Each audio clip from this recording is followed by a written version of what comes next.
안녕하세요, 박기성입니다. 자, 엑셀 강좌 시간이고요. 자, 이번 시간은 여러 가지 함수를 한번 알아볼 텐데요. 자, 이번 시간에 하셔야 될 함수가 몇 가지가 됩니다. 첫 번째, 평균을 내는 함수가 있고요. 자, 평균은 영어로 average라는 함수를 사용하죠. 그 다음에 순위에 대한 함수가 있고요. 자, rank라는 함수를 사용합니다. 그 다음에 최고 점수, 최하 점수, 중간 점수가 있는데요. 최고 점수를 max, 최대값 구하는 함수를 max, max라고 하고요. 최저값을 구하는 함수를 미니안, min이라고 하고요.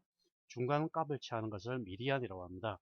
그 다음에 어떤 카운트를 세는 함수가 count A, count if 세 가지가 있는데요. 이 세 가지를 이용해서 숫자를 어떤 카운트하는 그런 어떤 함수에 대해서 알아보도록 하겠습니다.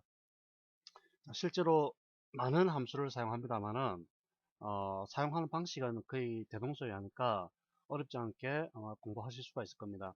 자, 이 중에서 보면은 합계가 빠져 있죠. 자, 오른쪽에다가 G열을 선택하시고 삽입 버튼 누르시고요. 그러면 합계를 하나도 구하도록 하겠습니다.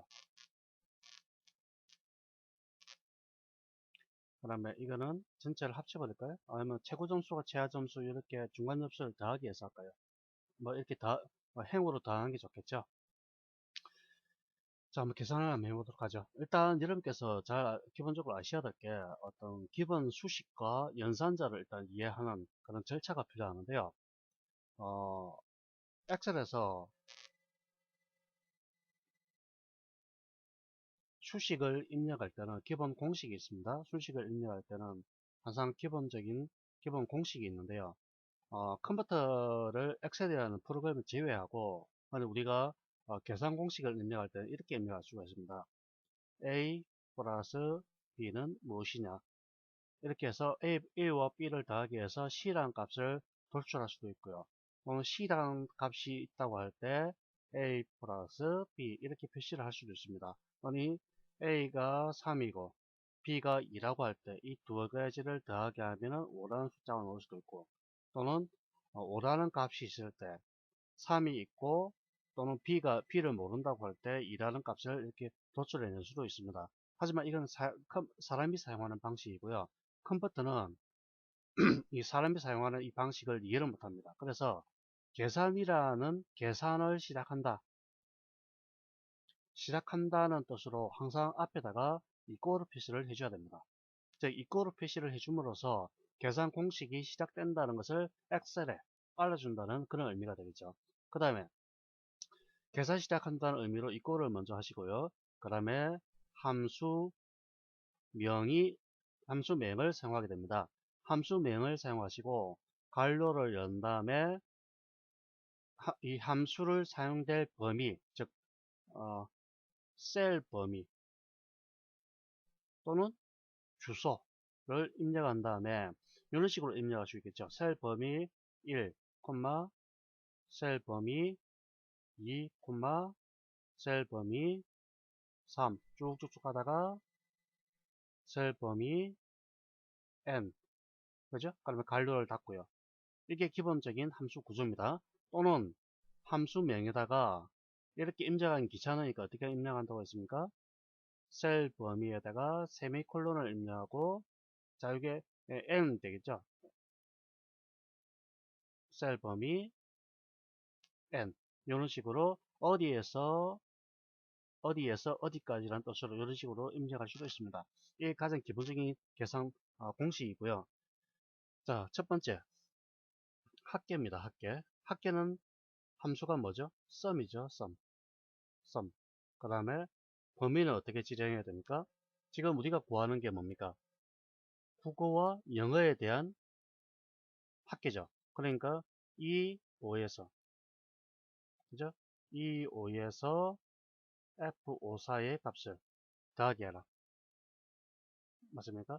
그 다음에 더하기 해서 놓은 요 값, 160이란 값을 요 오른쪽 하단에 있는 부분에 마우스를 위치하고 들어가게 되면 자동으로 이 셀 범위 주소가 상대 주소에 의해서 쭉쭉 바뀌게 되겠죠. 어디까지 갑니까? 여기까지 가게 되죠.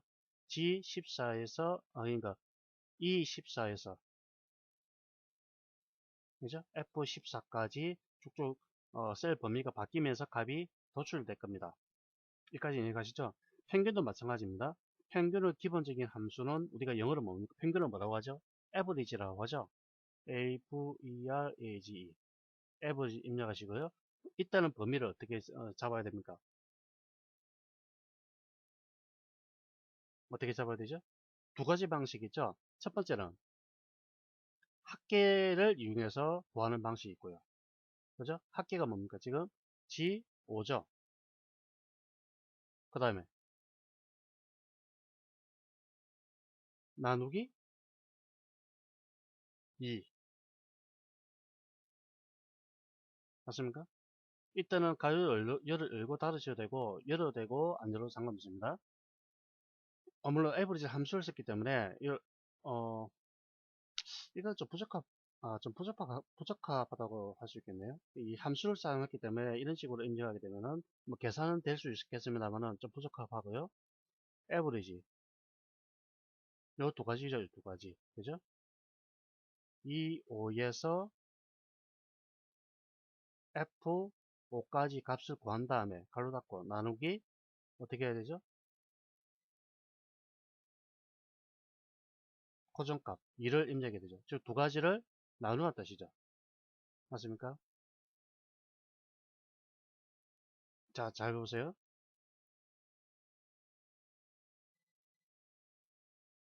일단 선 부분은 이거로 선. 자, 요거 플러스 요거 그걸 갖고 엔터 쭉쭉 이런 식으로 값을 구할 수가 있습니다. 그럼 평균 에버리지 함수를 보시면은 이 5에서 F5라 되어 있습니다. 두 가지를 대해서 나누기 2를 하는 것인데 나누기 2가 뒤에 없습니다. 그죠? 자, 원래는 평균을 구한다는 것은 뭡니까? 어떤 값들을 더하게 한 다음에 나누기 그에 대한 상수를 입력하는 거죠. 언니 말하면 이렇게 되는 거죠. 국어, 영어, 수학이 있다고 가정한다면 국어 점수가 80, 영어가 80, 수학이 80이라고 한다면 합계는 당연히 160이 240이 되겠죠. 그죠? 그럼 이걸 평균을 낸다면 어떻게 합니까? 여기다가 이 세 가지 카운터 3 이건 상수가 되겠습니다. 240 나누기 3을 하면 38, 24죠. 그럼 80이 되겠네요. 80이란 평균이 도출되게 됩니다. 하지만 우리는 지금 어떤 것을 사용하는 겁니까? 지금 이거는 average라는 함수를 사용하는 것입니까? 안 하는 것입니까? 함수를 사용 안 하는 것이죠.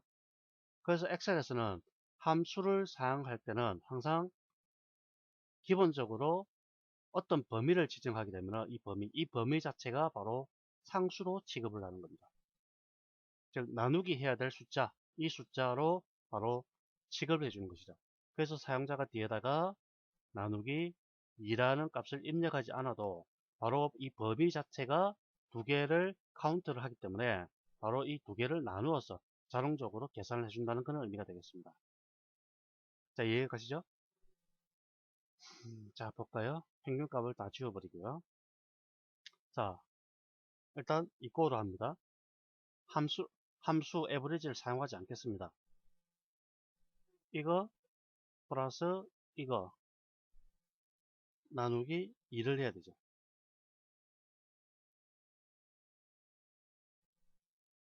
자, 이때는 어떻게 해야 됩니까? 연산 우선순위에 의해서 연산자 우선순위 이렇게 해야 정상적이겠죠.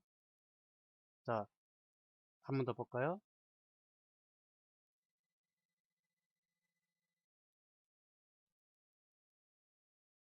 연산자 우선순위 또는 연산 우선순위라고 말씀드릴 수가 있겠는데요. 엑셀에서는 항상 가로가 있을 때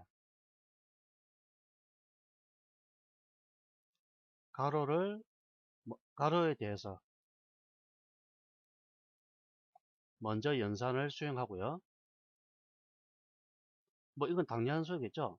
그 다음에 가로 가로가 있을 때 가로를 먼저 연산 수용하고요. 그 다음 뭡니까? 그 다음에 참조 연산자라는 연산을 먼저 수용합니다. 그 다음에 음수부호 뭐 이런 거죠. 마이너스 1 플러스 1은 뭐냐 이런 식으로 음수부호가 있을 때 이걸 먼저 계산하고요. 그 다음에 백분율 퍼센티지입니다. 그죠? 퍼센티지. 그 다음에 지수라는 건 요걸 얘기하는 거죠. 그 다음에 곱하기, 그 다음에 나누기, 더하기, 빼기, 그 다음에 텍스트 결합이라는 연산자가 있습니다. 이런 식으로. 뭐, 이를테면은, 요게, 뭡니까? 이거 G29입니까? G29에,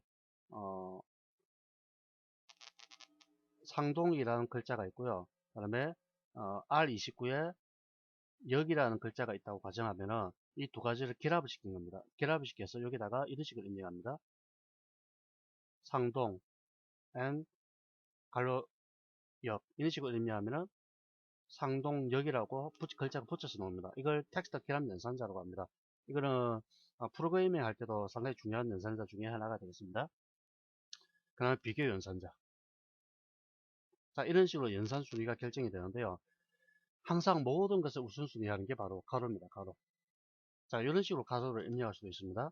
가로 열고 A1 플러스 A2 또 다시 가로 열고 C1 플러스 C2 또 가로 열고 뭐 Z1 플러스 Z2에 가로 닫고 이래 갈 수 있겠죠. 뭐 가로가 여러 가지 쓸 경우인데 이 경우는 우선순위가 뭐가 됩니까? 여기죠. 여기 우선순위 1번, 그러면 요게 2번, 요게 3번이 되는 거죠. 제일 마지막에 닫히니까 제일 마지막으로 우선순위가 부여가 되는 겁니다. 자, 무슨 의미인지 아시겠죠? 이 연산순위는 상당히 중요한 그런 연산 우선순위 상당히 중요한 기능입니다. 그 다음에 제가 참조 연산자라고 앞에서 잠깐 설명드렸는데요. 참조 연산자에는 세 가지가 있습니다. 세 가지 참조 연산자. 이번 시간은 좀 관계가 좀 복잡할 수도 있습니다. 첫 번째는 우리가 앞에서 봤던 어디에서 어디까지라는 거. 아니, 콜론이라는 거. 요게, 즉, A1에서 A10까지든 A1에서 A10까지 이거 얼마나 뭡니까? A1, A2, A3, A4, 쭉쭉 하다가 A10까지 어디에서 어디까지 이게 콜론의 뜻이고요. 그 다음에 콤마가 있습니다. 콤마 A1, A2, A3, A4, 이런 식으로 쭉쭉쭉 나가는 거죠. 그 다음에 또 쓰는 게 공백 문자를 사용할 수도 있습니다. 공백. 빌공자 써서 이렇게 씁니다.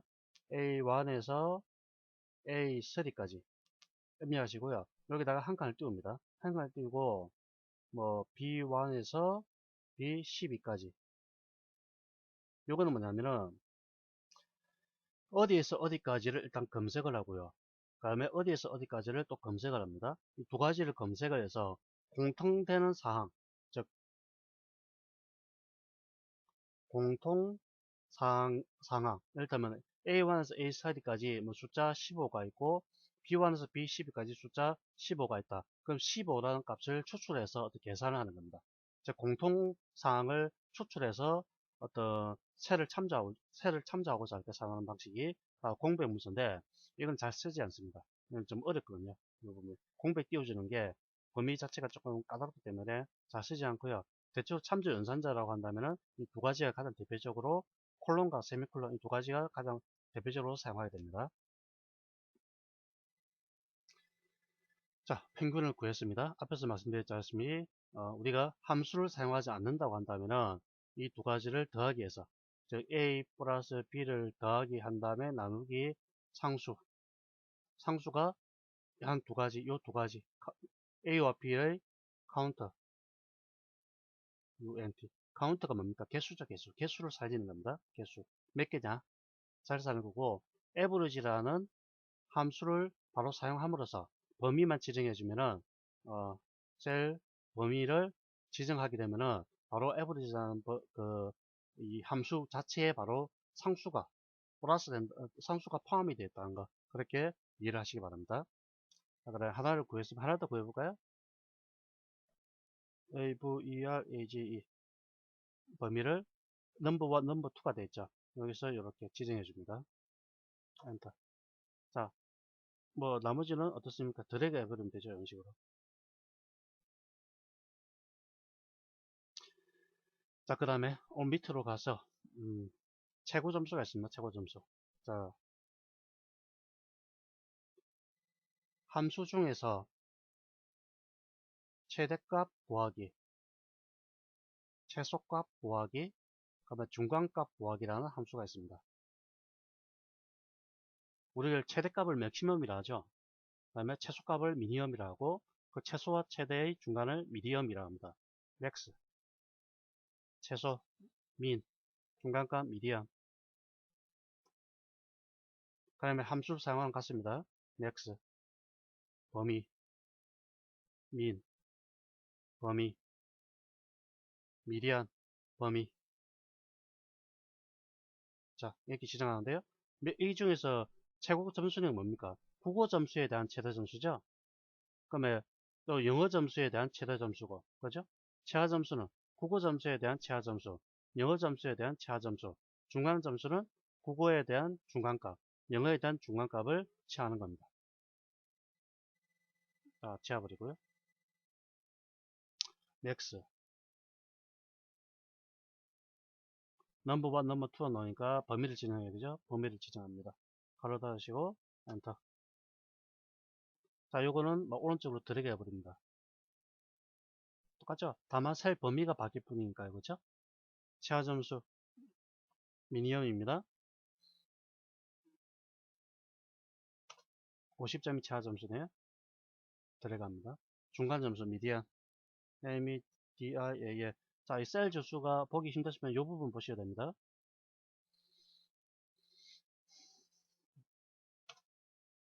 (87.5점이) 중간값이 되네요.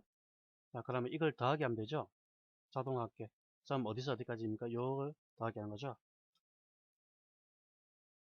자, 이런 식으로 두 개를 더해서 100, 이 두 개를 더해서 157.5가 나오네요. 그 다음에 순위인데요. 순위 이게 좀 복잡하죠. 이번에는 콤마에다가 범위가 들어갑니다. 자, 이 함수 입력 여기 함수 마법사를 한번 볼까요? 랭크라는 값을 입력합니다. 입력하시고 엔터키를 칩니다. 자, 그러면은 자, 다시 보죠. 랭크 더블 클릭하죠. 그러면은 자, 이렇게 넘버라는 부분이 있고 레퍼런스 오더라는 게 있습니다. 자, 수 목록 내에서 지정한 수의 크기 순위를 구한다. 목록 내에서 다른 값에 대한 상대적인 크기를 말한다. 그러면 레퍼런스가 들어가기 때문에 수 목록 내에서 여기서 수라는 건 숫자를 얘기하는 겁니다. 수 목록 내에서 지정한 수의 크기 순위를 구한다. 목록 내에서 다른 값에 대한 상대적인 크기를 의미한다. 오더, 논리죠.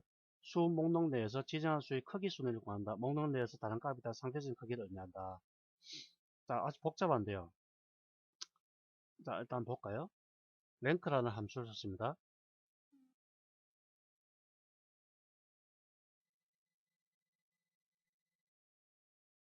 순위, 랭크. 이거는 무슨 얘기입니까? 랭크를 구할 때 기본적으로 평균을 기준해서 즉 국어나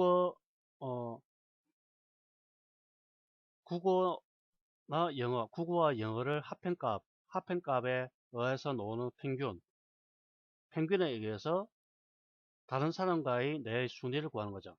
그러니까 현재 이 A라는 반에 하나, 둘, 셋, 10명의 학생이 있는데 10명의 학생 중에서 내 평균이 몇 등이냐 등수를 구하는 겁니다. 등수. 그 함수가 바로 랭크라는 함수인데요. 첫 번째 보시면은 H5, 자, 이거로 랭크 가로 열고 H5, 그러면 절대 주수가 들어가 있네요. $, $H5에서 그죠? $H14까지 여기까지입니다. $H5에서 $H, $14까지. 이것도 달러가 들어가야 되나? 달러 들어갑니다. 절대 주수로 사용했는데 여기서 달러 $H 달러 5 달러 $H 달러 14는 전체 학생에 대한 학생의 평균 범위가 되겠죠. 평균 평균 범위를 지정한 거고요. 그죠? 셀 주소를 이렇게 절대 주소로 지정한 것이고요. 앞에서 왜 H5라는 값이 붙었느냐. 그게 더 중요한 겁니다. H5가 지금 이 홍길동이라는 학생에 대한 평균 값입니다. 그렇죠? 홍길동 학생의 평균값. 자, 이거는 근데 다른 것과는 다르게 상대 주소입니다. 상대 주소. 상대 주소와 절대 주소가 두 가지가 두 가지가 나열되어 있네요. 자, 나의 순위를 구하는데, 나의 순위입니다. 즉, 이게 뭡니까? 홍길동이죠. 홍길동이가 자신의 순위를 구하는데, 자기 자신의 점수만, 즉, 평균 점수만 보고 알 수가 있습니까? 홍길동이가 나의 동수를 구하는데, 자신의 등수를 구하려면 어떻게 해야 됩니까? 다른 사람과 비교를 해야 되죠. 그죠? 비교를 해봐야 나의 동수가 몇 등인지 알 수가 있겠죠. 단순소이죠. 여러분들 학교에서 다닐 때 반이 30명 있다 가정하면은 내가 국어 점수가 90점인데 내가 90점이라고 1등이 됩니까? 아니죠. 다른 학생들이 얼마의 점수를 받았는지 알아야 나의 동수가 나오는 것이죠. 그래서 이게 기준점이 되는 거죠. 기준점. 나의 점수입니다. 나의 점수고 나의 점수 기준점이 되는 것이고 이 뒤에 놓는 것은 동수를 매기기 위한 상대점이 되는 겁니다. 동수를 산정하기 위한 상대 주소가 되는 거죠. 즉 나의 점수와 상대방의 점수를 이렇게 비교를 해보는 겁니다. 이렇게 이렇게 두 번째부터 비교하고 있죠. 비교하고, 비교하고, 화살표가 잘못되네요. 자, 나의 점수를 밑에 있는 사람과 이렇게 비교하는 거죠. 비교, 비교, 비교, 비교. 비교를 해서, 다른 사람보다 내 점수가 5등에 위치하고 있구나. 그렇게 표시를 해주는 겁니다. 앞에 요 H5라는 숫자 자체는 바로 나의 점수가 되겠고요. 나의 평균 점수가 되겠고, 나의 평균 점수를 다른 사람과 비교를 해봐야 되기 때문에, 달러 H 달러 5에서 달러 H 달러 14까지 절대 주수로 기록된 거는 이 비교 점수가 바뀌면 됩니까? 안 됩니까? 비교 점수는 바뀌면 안 되죠. 그러니까 이게 만약에 나의 하나만 이렇게 비교를 한다면은 이게 나의 하나만 비교를 한다면은 이걸 절대 주수로 필요 없죠. 왜냐하면 계속 밑으로 제가 마우스를 드래그해서 한 번에 계산을 할 것이기 때문에 이거는 주소는 바뀌면 안 되죠. 그러니까 딱 고정을 시킨 겁니다. 고정을 시키고 이 H에 해당되는 평균값만 바뀜으로써 자꾸 비교를 하는 거죠. 제일 처음에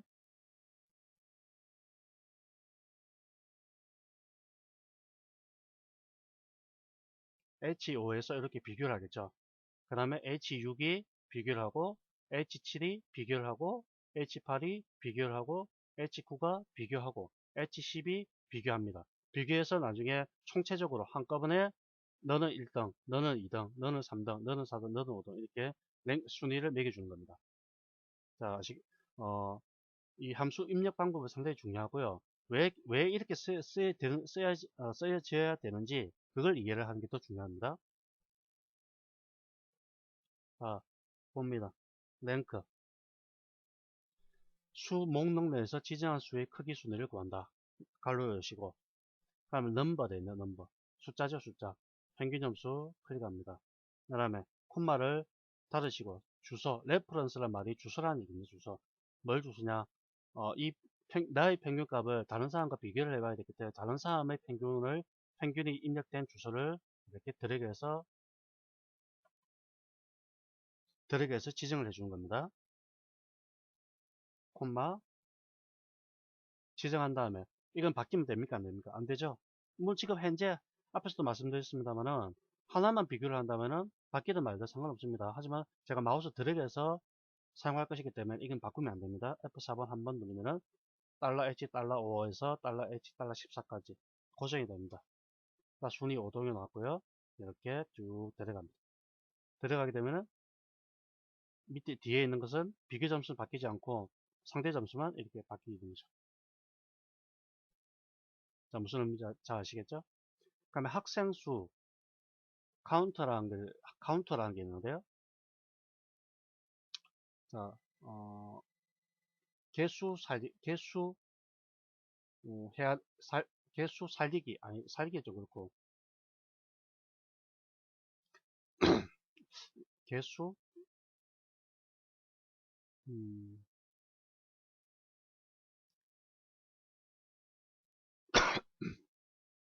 개수 뭐라고 할까요? 개수 카운트하기. 자, 이거는 무슨 내용이냐면 제가 한글로 갑자기 한글로 번역하려니까 좀 헷갈리는데요. 흔히 우리가 카운트한다 얘기하죠. 카운트란 말이 뭡니까? 개수를 몇 개인지, 몇 개가 있는지, 몇 개인지, 그죠? 몇 개인지, 개수를 살리는 걸 얘기하는 거죠. 자, 카운터는 세 가지가 있습니다.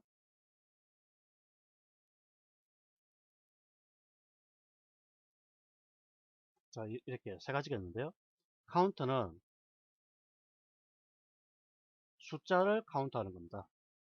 숫자를. 그다음에 카운트 A는 문자나 숫자 카운트하는 것이고요. 카운트 if는 여기서 if라는 말이 붙었네요. 저번 시간에 제가 조건부 서식이라는 거 했죠. 조건부 서식. 일정한 조건을 주고 서식을 지정한 것을 조건부 서식이라고 했습니다. 이와 마찬가지 조건이라는 그 자체가 바로 if입니다. 조건. 일정한 조건을 주고 카운트를 하는 겁니다. 이게 바로 세 가지입니다. 자, 첫 번째 카운트는 숫자를 카운트한다고 했는데, 만약에 이렇게 여남 돼 있죠. 이렇게 문자가 입력될 경우에는 카운트를 사용하면은 0이 나옵니다. 왜? 숫자만 카운트하기 때문에. 이때는 카운트 A라는 걸 이용해서 문자나 숫자를 동시에 카운트할 수 있도록 해줘야 되고요. 자, 카운트 if는 조건을 준다고 했으니까 제가 여기서 남학생 수라는 조건을 줬습니다.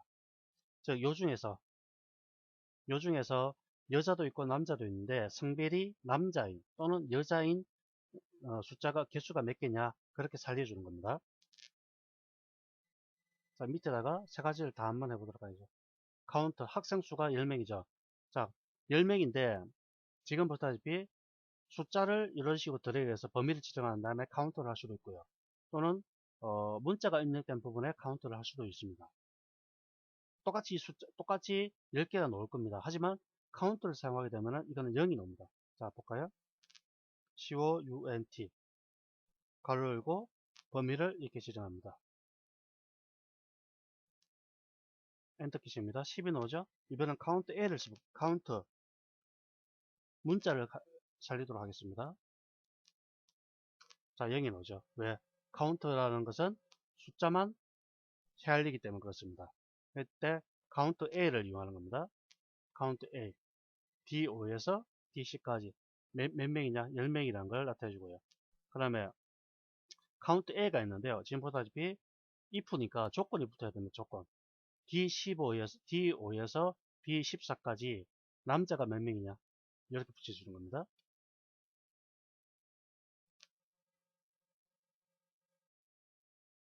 count if 자, 레인지 노제 범위를 지정하라. 범위를 지정했습니다. 그 다음에 스티커트 조건입니다. 조건은 뭐냐? 자, 남학생 수라고 했죠? 남자를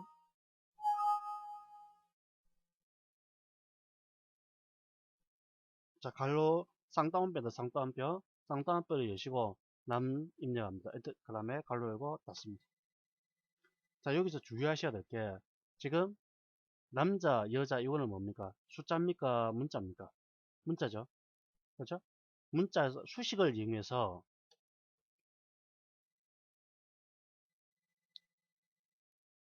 수식에 문자가 들어갈 경우, 즉 문자가 포함될 경우 항상 이렇게 쌍따옴표로 묶어 주셔야 됩니다. 쌍따옴표로. 쌍따옴표 남, 쌍따옴표 여 이런 식으로 기억을 해 주셔야 되는 거 꼭 여러분들 기억하시기 바랍니다. 수식에 문자가 포함될 경우 항상 쌍따옴표로 그 수식을 묶어 주셔야 된다는 거. 이번에는 여자를 구해볼까요?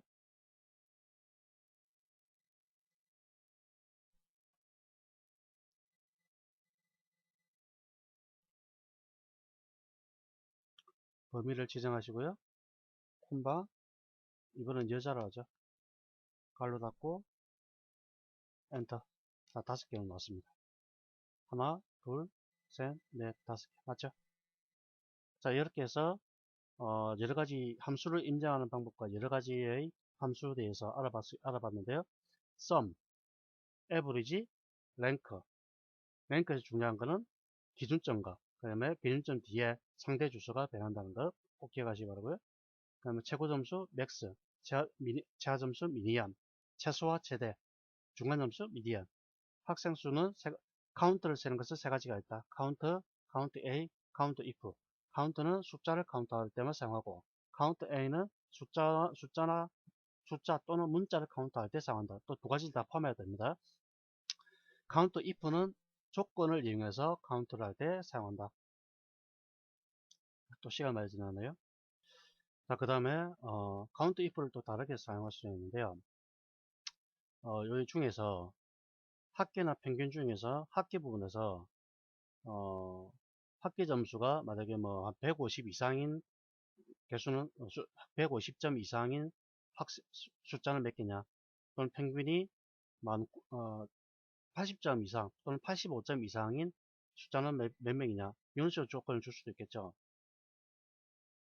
이를테면은 이렇게 입력한 거죠.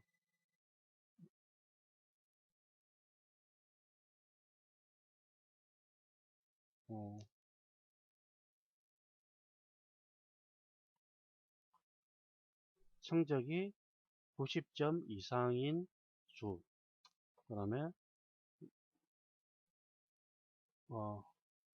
합계가 160 이상인 수, 학생 수가 되겠죠. 그 다음에 평균이 85점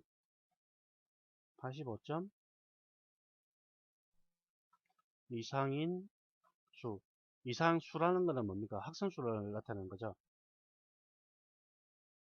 자, 이렇게 계산해 볼까요? 이것도 마찬가지로 카운트 if 있습니다.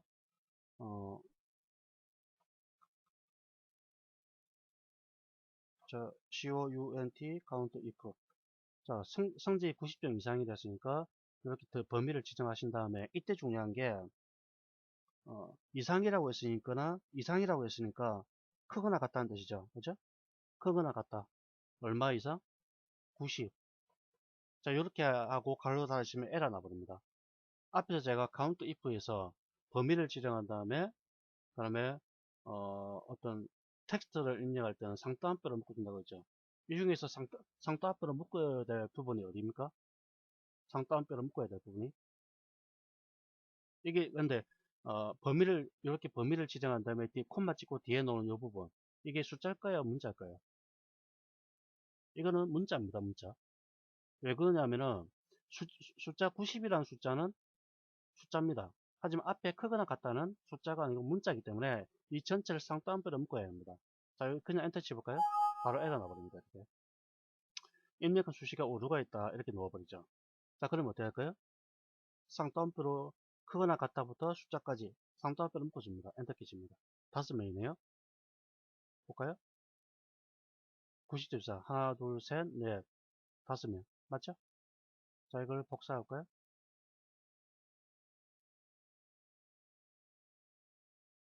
자, 90점 이상은 한 사람밖에 없네요. 합계가 160점 이상. 합계가 160점 이상이라는 건 요걸 얘기하는 거죠.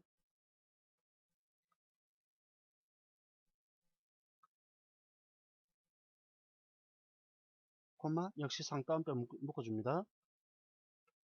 160 괄호 닫고 5명이네요. 평균이 85점 이상.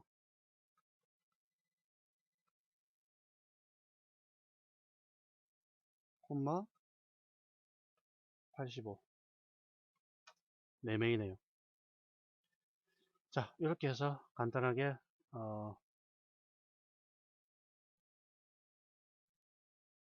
테두리도 만들어주고요. 자, 이런 식으로 여러 가지 조건을 주고 어떤 그 값을 구하는 방법에 대해서 알아봤습니다. 꼭 여러분들 꼭 기억하시기 바랍니다. 수고하셨습니다.